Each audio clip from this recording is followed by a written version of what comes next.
गंगुआ नाम का एक चोर था। वो चोरी का काम इतनी सफाई से करता था कि पुलिस भी उसे आज तक नहीं पकड़ पाई थी। वो हमेशा चोरी करके पुलिस के हाथों से बच निकलता था। गंगुआ रोज रात को चोरी के लिए निकलता और किसी न किसी बड़े सेठ के घर में हाथ मार ही लेता था।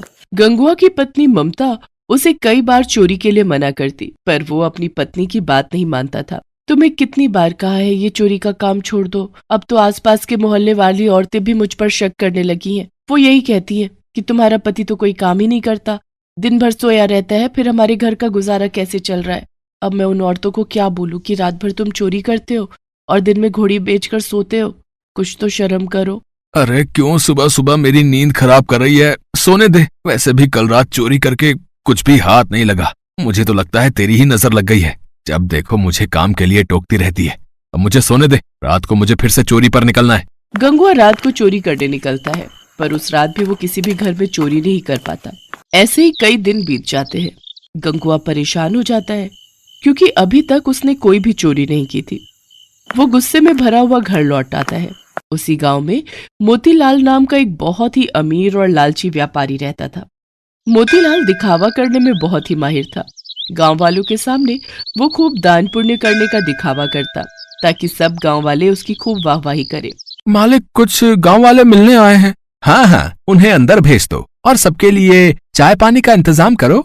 सब गांव वाले मोतीलाल के लिए कुछ न कुछ उपहार लेकर आए थे। अरे अरे, आप सब इतना कुछ ले आए? क्या जरूरत थी इतना कुछ लाने की? सेठ जी, आपने गांव में पानी की नई टंकी लगवाई है, इसलिए गांव वाले उपहार स्वरूप ये थोड़ा बहुत लाए हैं। और ये मेरी तरफ से फसल के नए आम बच्चों के लिए लाया था। अरे तुम सब गांव वालों के काम आना और गांव की सेवा करना ही तो मैं अपना धर्म समझता हूँ। ठीक है, मैं ये रख लेता हूँ। गांव वाले अपने अपने घर चले जाते हैं। मालिक, छोटी सी टंकी लगवाने के बदले इतना सामान फायदे का सौदा है। अरे चुप चुप, दीवारों के भी कान होते हैं। जाकर देख अब कौन आया है, जा। मालिक, शिव मंदिर के पंडित जी आए हैं। जय शिव शंकर पंडित जी।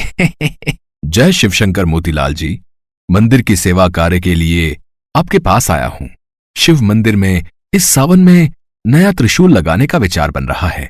सोचा आप तो इतना दान पुण्य करते हैं, तो मंदिर में त्रिशूल लगाने का ये शुभ अवसर आपको ही मिलना चाहिए। ये तो बहुत अच्छा किया पंडित जी, जो आपने मुझे ये बात कह दी। मैं तो बहुत समय से ऐसा कोई शुभ कार्य करने का विचार कर ही रहा था।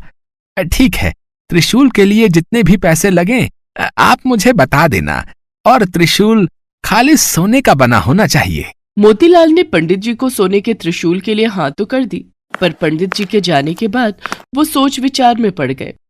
सोने का त्रिशूल बहुत महंगा आएगा, दिखावा करने के चक्कर में तो मैं लुट ही गया। मोतीलाल ने शिव मंदिर में त्रिशूल लगवा ही दिया।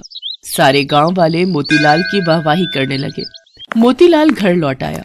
उसी रात गंगुआ मोतीलाल के घर चोरी करने घुस गया, पर वो नहीं जानता था कि मोतीलाल जगा हुआ है। मोतीलाल ने गंगुआ को चोरी करते हुए पकड़ लिया। अच्छा, तो तू मेरे घर में चोरी करने आया था? तू नहीं जानता, मेरा नाम मोतीलाल है। मोतीलाल, मेरे घर में चोरी करना असंभव है। मैं दिन के साथ साथ रात में भी जागता हूँ, समझा? लगता है मेरी किस्मत ही खराब है। इतने दिनों बाद चोरी करने का मौका मिला और वो भी पकड़ा गया। अब तो ये सेठ मुझे पुलिस के हवाले कर देगा। आज तक मैं पुलिस के हाथों पकड़ा नहीं गया, आज पहली बार मैं पुलिस के हाथों पकड़ा जाऊंगा। अरे अरे, घबरा क्यों रहा है? घबरा मत, मैं तुझे पुलिस के हवाले नहीं करूंगा, है? पर बदले में तुझे मेरा एक काम करना होगा। हाँ हाँ, आप जो भी कहोगे मैं करूंगा, पर मुझे पुलिस के हवाले मत करो। तुझे शिव मंदिर में लगे सोने के त्रिशूल की चोरी करनी होगी और वो त्रिशूल मुझे देना होगा। शंकर जी के त्रिशूल की चोरी? पर हाँ, शंकर जी के त्रिशूल की चोरी। तुझे अभी इसी समय त्रिशूल चुराकर मेरे पास लाना होगा, उसके बाद मैं तुझे छोड़ दूंगा। नहीं तो तू जानता है, मैं शोर मचा दूंगा और तुझे पुलिस के हवाले कर दूंगा। फिर पुलिस तुझे महीनों तक नहीं छोड़ेगी। हाँ ठीक है सेठ जी, मैं अभी जाकर त्रिशूल चुरा कर लाता हूँ। गंगुआ उसी रात शंकर जी के मंदिर जाता है और त्रिशूल को चुराकर सेठ मोतीलाल को दे देता है, पर गंगुआ को उस रात नींद नहीं आती। अगले दिन सुबह पूरे गांव में शोर मच जाता है कि शंकर जी के त्रिशूल की चोरी हो गई है। सुनो जी, तुम्हें पता है शंकर जी के मंदिर से सोने के त्रिशूल की चोरी हो गई है। कहीं ऐसा तो नहीं कि त्रिशूल तुमने चुराया हो? मुझे सच सच बता दो। अगर तुमने ऐसा अनर्थ किया है तो भगवान से क्षमा मांगकर त्रिशूल वापस मंदिर में लगा दो।